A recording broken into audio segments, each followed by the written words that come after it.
Hi hello welcome back to mom and baby care tips.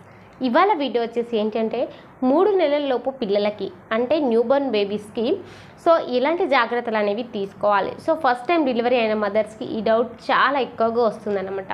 So ఎలా పడుకోబెట్టాలి, ఎలా స్నానం చేయించాలి, ఆ బొడ్డు సంరక్షణ అనేది ఎలా ఉండాలి, సో ఇలా చాలా రకాల సందేహాలు అయితే వస్తూ ఉంటాయన్నమాట. సో ఈ వీడియోలో 3 నెలలలోపు పిల్లలకి ఎలాంటి జాగ్రత్తలు అనేవి తీసుకోవాలి అనేది ఈ వీడియోలో కొన్ని తెలుసుకుందాం. వీళ్ళకి వెళ్ళిపోయే ముందుగా మన ఛానల్ అయితే సబ్స్క్రైబ్ అయితే చేసుకోండి, పక్కనే ఉన్న బెల్ ఐకాన్ అయితే క్లిక్ చేయండి. నేను పెట్టే ప్రతి వీడియో కూడా మీకు ముందుగా నోటిఫికేషన్ రూపంలో రావడం అయితే జరుగుతుంది. ఏదైనా సందేహాలు ఉంటే కింద కామెంట్ చేయండి, తప్పకుండా నేను మీకు రిప్లై ఇస్తాను. ఇక వీడియోలకైతే 3 నెలలలోపు బిడ్డకి ఎలాంటి జాగ్రత్తలు అనేవి తీసుకోవాలనేది ఇప్పుడు తెలుసుకుందాం. ముఖ్యంగా స్నానం తర్వాత బొడ్డుపై, చెవుల్లో, ముక్కుల్లో నూనె చుక్కలు వేయకూడదు. సో చాలామంది పల్లెటూర్లలో ఇదే చేస్తూ ఉంటారన్నమాట. ఇలా చేయకూడదు. అలాగే 3 నెలలలోపు పిల్లలకి నోటిని ప్రత్యేకించి శుభ్రం చేయని అవసరం లేదు. ఎందుకంటే బేబీ ఎలాంటి ఫీడ్ తీసుకోదు, ఓన్లీ మదర్ ఫీడే తీసుకుంటుంది. కాబట్టి మీరు ప్రత్యేకించి వేళ్ళు పెట్టి బేబీ నోటిని శుభ్రం చేయాల్సిన అవసరం లేదు. ఎందుకంటే కొన్ని సందర్భాలలో మీ వేళ్ళు తగలడం వల్ల లోపల బేబీకి ఏమైనా ప్రాబ్లం కూడా కావచ్చు. జాగ్రత్త వహించండి. 3 నెలలలోపు బిడ్డను పూర్తిగా నీటిలో అయితే ముంచకూడదు. ఇక చాలామంది పల్లెటూళ్ళలో చేస్తూ ఉంటారు. పసుపు, వేప, తులసి, సున్నిపిండి వంటివి మొదటి 3 నెలలు పెడుతూ ఉంటారు. సో మొదటి 3 నెలల వరకు కూడా ఇలాంటి ఏమి యూజ్ చేయకూడదు. ఈ పసుపు కానీ, వేప, తులసి, సున్నిపిండి ఇవి ఏమి యూజ్ చేయకూడదు.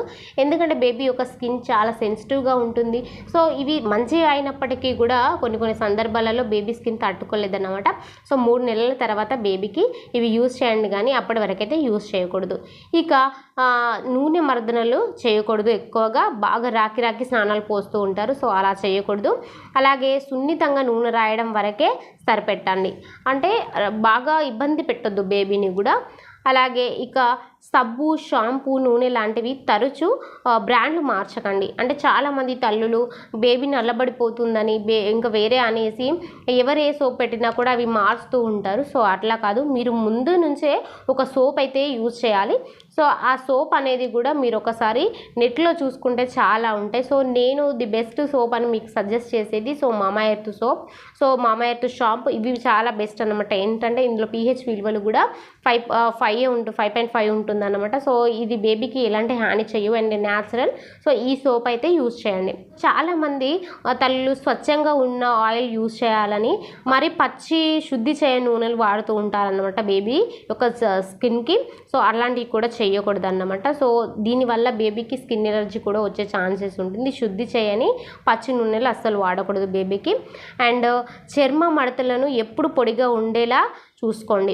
సో కొంతమంది బేబీస్ కొద్దిగా లడ్డుగా ఉన్నప్పుడు చర్మ మడతలు ఉంటాయి కదా, సో అక్కడ పొడిగా ఉండేలా చూసుకోండి. కానీ అలా అనేసి ఎప్పటికీ దాన్ని తుడవడం కానీ కొంచెం ఇబ్బంది అయితే చేయదు. అలా చేస్తే కూడా బేబీకి ర్యాషెస్ వస్తాయి. సో జాగ్రత్త చూసుకోండి. అండ్ ఇంకొకటి ఏంటంటే బిడ్డ చర్మం పైన కానీ బొడ్డు వద్ద కానీ ఏమాత్రం రంగు మారినా లేకపోతే ఏమైనా సో ఇన్ఫెక్షన్స్ కనిపించినా, స్రవాలు కనిపించినా వెంటనే డాక్టర్ని అయితే సంప్రదించండి. సో క్లియర్గా అర్థమైంది కదా 3 నెలలలోపు బిడ్డకి ఎలాంటి జాగ్రత్తలు అనేవి తీసుకోవాలి అనేది. ఇక మరొక వీడియోలో నేను మీ ముందుంటాను. ఈ వీడియో కనుక మీకు నచ్చితే లైక్ చేయండి, షేర్ చేయండి, మన ఛానల్ అయితే సబ్స్క్రైబ్ చేసుకోండి. Thank you so much.